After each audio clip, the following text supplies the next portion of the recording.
ओ धन गया जीवन अपना जो दर्श तुम्हारा आज हुए। तो एक समय नैमिषारण्य नामक तीर्थ में बहुत बड़ा यज्ञ किया ऋषियों ने। बड़े ऋषि वहां पर इकट्ठे हुए। एक भव्य यज्ञ आरंभ हुआ। अब सूर्य विचरण करते करते वहां पर पहुंचे। जा रहे थे, विचरण करते रहते थे। सूर्य अपने जमाने अपने समय में बहुत बड़े ऋषि माने जाते थे, बड़े ज्ञानी माने जाते थे। लोग कहते हैं रावण को चारों वेद याद थे। रावण तो याद है, लेकिन सूर्य किसको याद है? सूर्य को चारों वेदों के साथ साथ 18 पुराण भी याद है। आप कोई भी कथा देख लीजिए, सूर्य ने वर्णन किया। देश राजा ऋषि तो कहा सूर्य, कहा रावण। रावण बड़ा विद्वान था, लेकिन उनसे भी कई गुना ज्यादा विद्वान सूर्य थे, जिन्हें चारों वेद कंठस्थ थे, 18 पुराण और न जाने। और ऐसे वक्ता थे, जब वो कथा कहते थे तो सारी भीड़ उमड़ जाती थी, सारा नगर उमड़ जाता था, बड़े लोग इकट्ठे हो जाते थे उनको सुनने के लिए। तो आज सूर्य स्वामी उन ऋषियों की तरफ चल पड़े। जा रहे थे, देखा कि बहुत से ऋषियों यज्ञ कर रहे हैं, चलो मैं भी जाकर ये देखूं। अब आगे कैसे बढ़े? चल पड़े। कथाएं सुन करके संतों के और अपने में थोड़ा सा विचार करते रहते। आप भी मंदिर से कई बार आगे निकलते होंगे, कोई संत हो तो अंदर आ जाता है। संत का मतलब नहीं कि देवी वस्त्र धारण किए होंगे। संत कहते कि सज्जन। आप भी संत बन सकते हो अगर आप सज्जन हो। आप मंदिर से आगे निकले और सीधे निकले। सोची चाहते तो वो भी सीधे चले जाते, वही यज्ञ करने। तो ऐसे कई लोग होते हैं जो मंदिर में आते हैं, आकर के दर्शन करते हैं, थोड़ी देर बैठते हैं, भगवान का नाम स्मरण करते हैं। एक ऐसे भक्त भी होते हैं और एक ऐसे भक्त भी होते हैं बड़ी जल्दी से आते हैं। आए तो है मंदिर में, जल्दी जल्दी प्रणाम किया, सूरज को सूरज इधर है, जल इधर छोड़ा, स्पर्श करते हुए भागे। ऐसे भक्त भी होते हैं। और तीसरे भक्त होते हैं, मंदिर के सामने आते हैं तो बाहर से प्रणाम कर देते हैं, आप कौन अंदर जाए। और चौथे वो होते जो देखते भी सीधे निकल जाते। आप गंगा स्नान करने के लिए जाते हो तो आपने देखा होगा, आप कई लोग गंगा जी में बड़ा नहाते हैं, डुबकी मारते ऐसे वक्त। और दूसरे किनारे पर बैठे रहते हैं, अब उन्हें अंदर जाने में डर लगता है, लोटा लिया उन्हें पर नहाने के लिए। ऐसे भी होते हैं।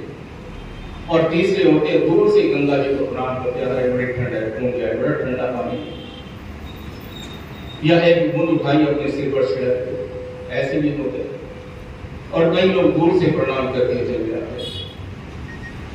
4 तरह के भक्त होते हैं। तो आप कैसे भक्त हो, जरा विचार कर लीजिए, कभी अपने बारे में सोचा कीजिए। तो सोचिए, देखा कि यज्ञ हो रहा है, अब उधर चल पड़े। अगर ना जाते तो आज शिव पुराण ना हो। शिव पुराण की कथा कौन कहता? अब चल पड़े संतों के पास। अब संतों ने देखा सूर्य आए हैं, इतने बड़े ऋषि आए हैं, संत आए हैं, सारे अपने आसनों पर खड़े हो गए, यज्ञ बंद हो गए। लोग कहते हो यज्ञ छोड़ दिए। अगर कोई गुरु आ जाए, आपके गुरु आ जाए, आप बैठे हो, चाहे भगवान की आप कितनी पूजा कर रहे हो, ध्यान में बैठे हो, आपके गुरु आ जाए, संत महात्मा आ जाए, खड़े हो जाए करो, ध्यान नहीं छोड़ दिया। कार वसूली का क्या हल? शिव को पास में तो कर रहा था, गुरु जी को देखा तो आंखें बंद कर दी। लेकिन गुरु जी जान गए कि जान पूछ करके आंखें बंद कर रहा है, लेकिन कुछ नहीं कर। लेकिन भगवान क्रोधित हो जाते हैं। आप बैठे हो भगवान के ध्यान में, आपके गुरु आ जाए तो झट से खड़े हो जाए। आगे जाकर के परिवार ऐसा होगा, ऐसे माता पिता होंगे, जब उनके घर में बच्चा होगा तो उनके मन में यही विलासा होगी कि मेरा पुत्र बड़ा होगा तो ये हमें कमा करके खिलाएगा, ये नौकरी करेगा, ये करेगा, वो करेगा, तब बुढ़ापे में हमारी सहायता करेगा, हमारा पालन पोषण करेगा।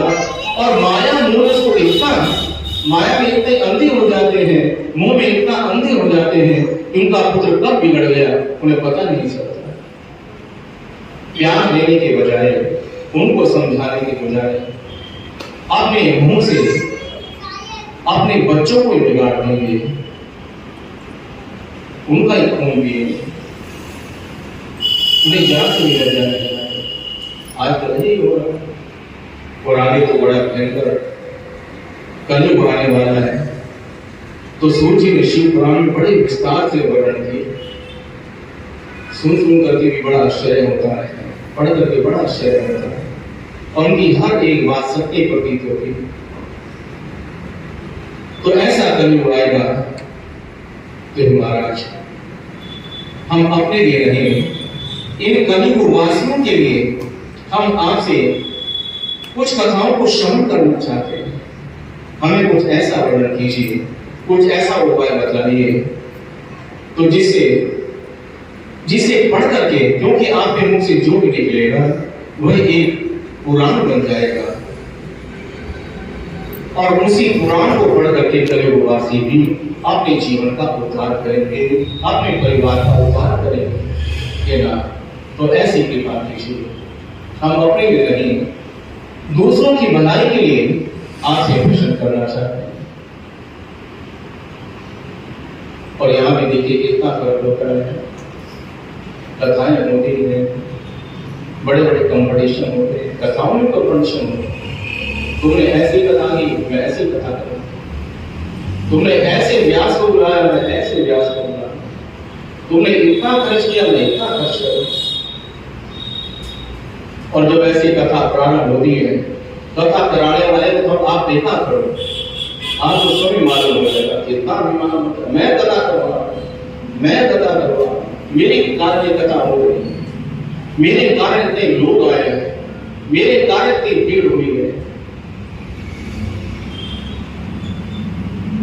तो आज कितना अंतर हो गया, कथा करने वाले भी, कथा करवाने वाले भी, दोनों अहंकार से हो गए।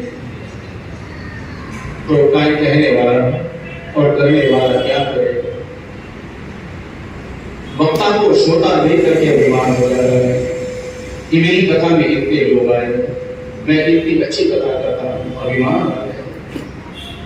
और वक्ता भी सोचता है कि आज मैंने, श्रोता भी सोचता है मैंने आज ऐसे वक्ता के मुंह से सुना, इतनी भीड़ थी, बस आज तो श्रवण करने का बस आनंद लिया। अगर ऐसे लोगों से पूछा मैं कथा में क्या सुना, बगले झाँकना शुरू कर, क्योंकि ध्यान कथा की तरफ थोड़ी ना, ध्यान तो भीड़ की तरफ।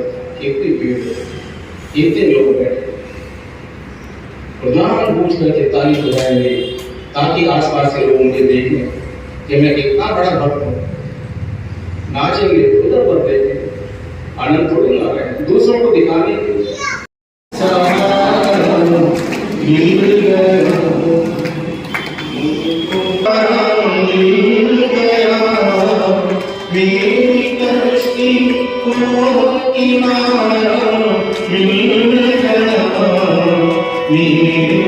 मुझको भूले का सहारा मिल गया।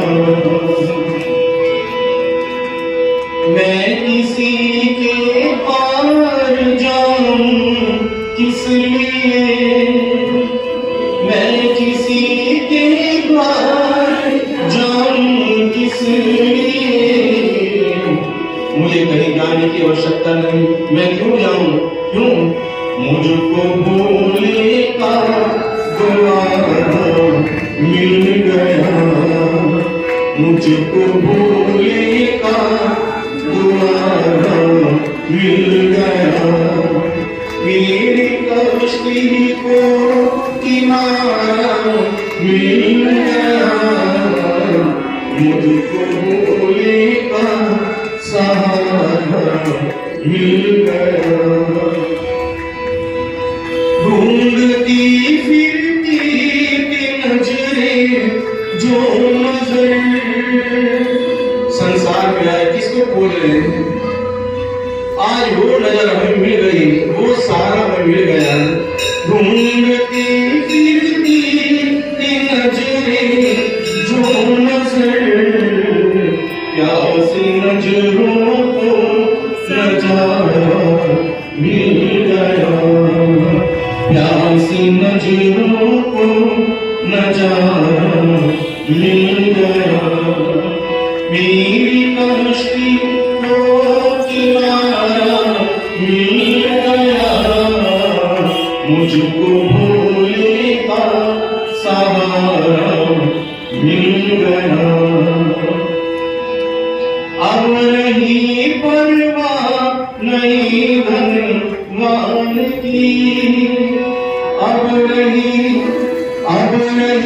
परवाह नहीं धनवान की।